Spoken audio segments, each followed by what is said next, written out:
Hello, hello, it's Jackie from Pocket of Preschool. Let me show you the taco truck. Are you ready? So it's a taco truck. So here's what you get. So you get labels, and then you get a whole bunch of teacher pages that have tons of photos and directions written out for all the things. So you can do as much, or you can pick the things you want to do. And again, this would be the Dramatic Play Center completely set up. Now, you can also, I also slowly add things to my Dramatic Play, and some years I don't add all of it. So I'll kind of show you how you can do that and adapt it for your classroom in just a second. But what's really fun about this new bundle, and again, we'll add it to the old bundle too, it's just not in there yet. It's gonna have these planning pages. So there'll be a blank one too, but it'll have props, layout or the places, roles, a literacy, a math, science and STEM, fine and gross motor, social studies, health and safety, and then any other notes or things you want to think about. And then these will have parent letters just like the other bundle. So like this is the taco truck, obviously one. So it'll tell you all the things you can do in the Dramatic Play Center to build literacy skills. Here are all the things you can do to build math skills or science or social studies or health and safety or fine and gross motor. And then here's some other things to think about. And again, there's a blank one if you want that, but I'm hoping this will help get Dramatic Play in more classrooms to show how much learning will happen through play. So that is in there. And again, you can do all of it or some of it, again, different classes, different years. So let me walk you through and show you all of it. So we have our table, and this is actually just a tablecloth, and I cut it to fit my table. And my table in Dramatic Play are just these two IKEA little square coffee tables, and I actually have Velcro in the middle, so I can pull them apart really easily and have them separate, or I can attach them and they don't wiggle around.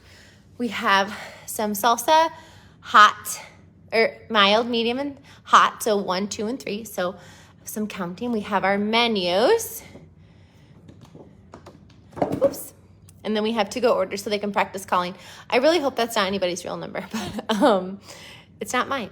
But there are the taco truck menu options.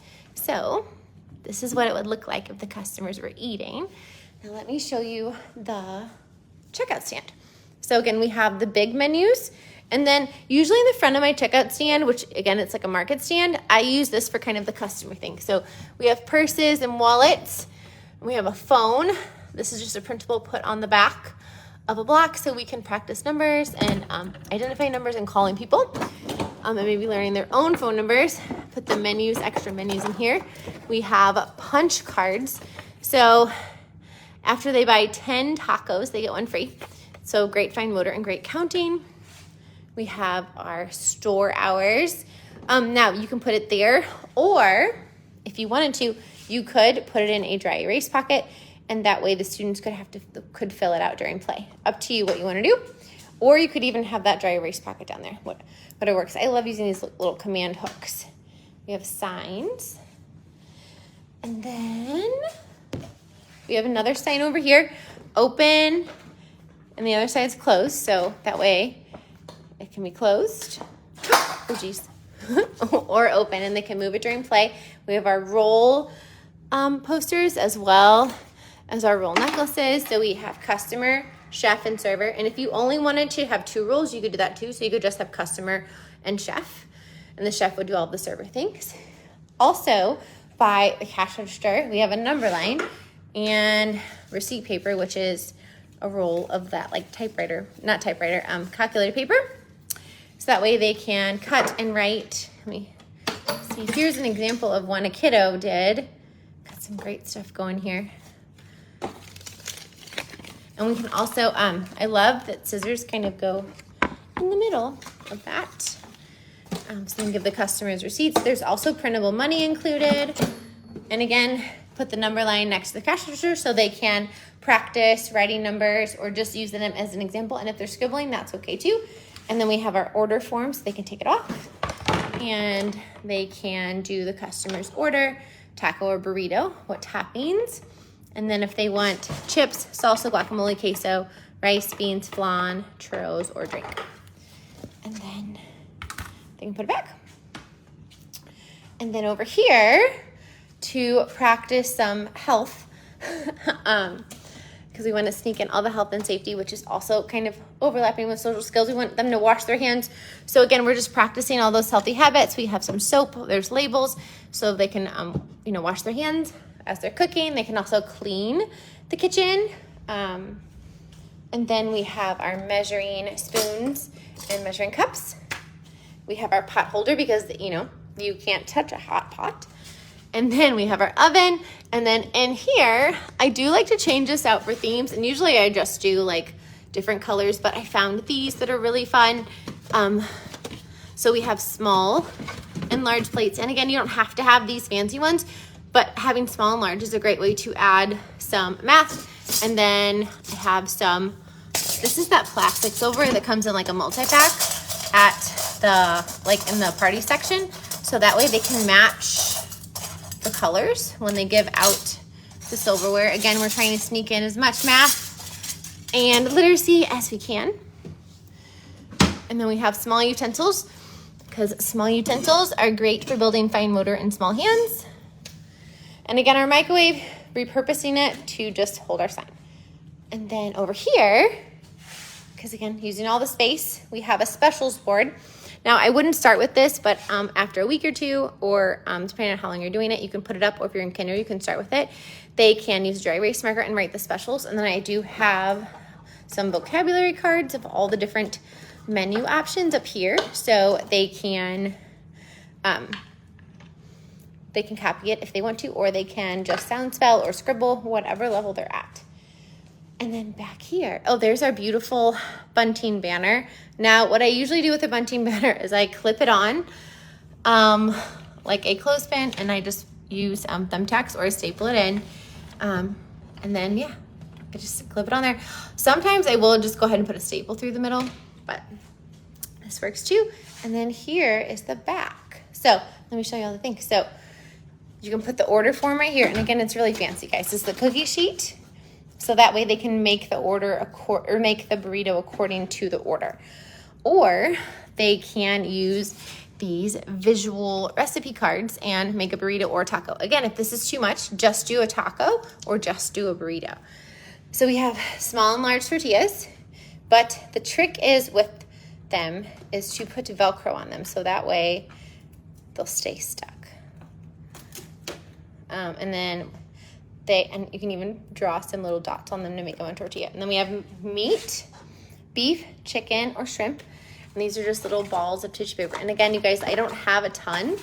And if you think that's too much to clean up, just have a little bit. Everything doesn't have to be overflowing.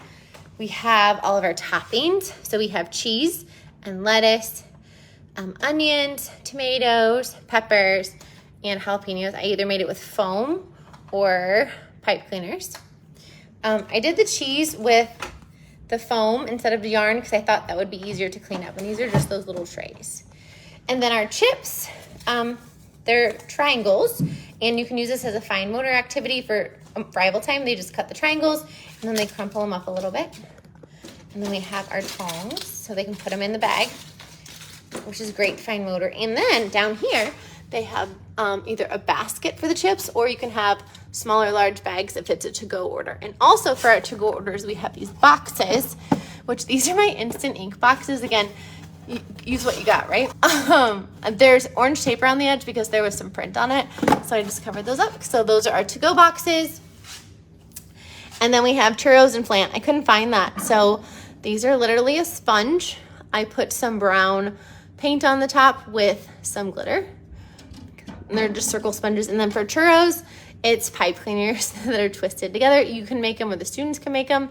You don't always have to have everything store-bought pretend props. So that's really fun. And then we have our beans and rice. Again, cut up pipe cleaners and pom-poms. And again, if you think this is too many, use less. It's okay to just have, that much rice, because again, you know your kiddos, and if how much cleanup will be stressful for them. And then, you have your chips, and they're gonna put them in a basket. Let's see here. So we got our basket. We're gonna put our chips in. Look at all of that great fine motor. We got our basket. We could hand it to them. And then we have guacamole, salsa, and queso. And You guys, when I was at the Target dollar spot, they just happen to have these that match the colors. If you just have little little colored bowls, that works too. But let's say they want salsa, they can use their fingers and put some salsa in. Again, we're just matching my color. That's that like shredded paper stuff at the Dollar Tree. And then they could give it to the customer.